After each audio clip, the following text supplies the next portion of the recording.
আওয়ামী সরকার পতনের অল্প কয়েকদিন আগে অনেকটা তাড়াহুড়ো করেই নিষিদ্ধ করা হয়েছিল বাংলাদেশ জামায়াত ইসলামীকে। যদিও পরে দেশে অন্তর্বর্তী সরকার এসে দলটিকে নিষিদ্ধ ঘোষণার নির্বাহী আদেশ বাতিল করে, কিন্তু জামায়াতের নিবন্ধন ফিরে পাওয়ার লড়াই বহু বছরের। এবার দীর্ঘ এক যুগের আইনি লড়াই এবং রাজনৈতিক বিতর্কের মধ্য দিয়েই অবশেষে দলের প্রতীকসহ ইসির নিবন্ধন ফিরে পাচ্ছে জামায়াত।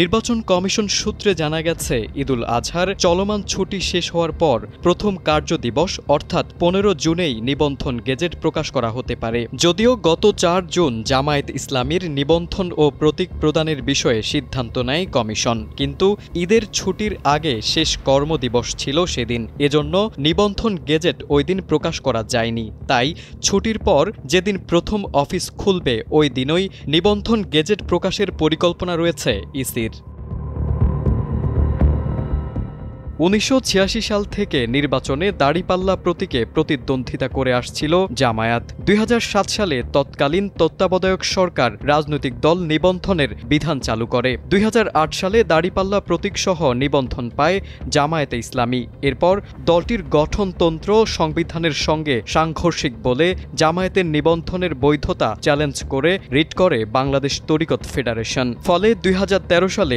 1 আগস্ট সংখ্যাগরিষ্ঠ মতের ভিত্তিতে জামায়াতের নিবন্ধন অবৈধ বলে ঘোষণা দেয় ইসি। শুধু তাই নয়, 2016 সালে সুপ্রিম কোর্টে এক প্রশাসনিক সিদ্ধান্তে নির্বাচন কমিশনকে প্রতীক হিসেবে দাড়িপাল্লা বরাদ্দ না দিতে এবং কাউকে প্রতীক দিয়ে থাকলে তা বাতিল করতে চিঠি দেওয়া হয়। নির্বাচন কমিশন সেই চিঠির পরিপ্রেক্ষিতে প্রথমে স্থানীয় নির্বাচন ও পরে 2017 সালে জাতীয় নির্বাচন পরিচালনা বিধিমালা সংশোধন করে দাড়িপাল্লা প্রতীকটি বাদ দিয়ে দেয়। এরপর 2018 সালের একাদশ জাতীয় সংসদ নির্বাচনের আগে দলটির নিবন্ধন সনদও বাতিল করে ইসি।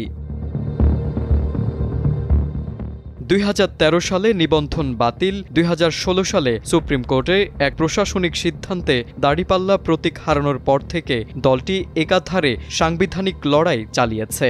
সর্বোচ্চ আদালতের রায় এবং রাজনৈতিক সমীকরণে হঠাৎ গতি আসায় দলটি আবারও রাজনৈতিক দল হিসেবে স্বীকৃতি পাওয়ার পথে। এর ফলে আসন্ন ত্রয়োদশ সংসদ নির্বাচনে দাড়িপাল্লা প্রতীক ব্যবহার করেই নির্বাচনে অংশগ্রহণ করতে পারবে দলটি। তারেক আজিজ, সময়ের আলো।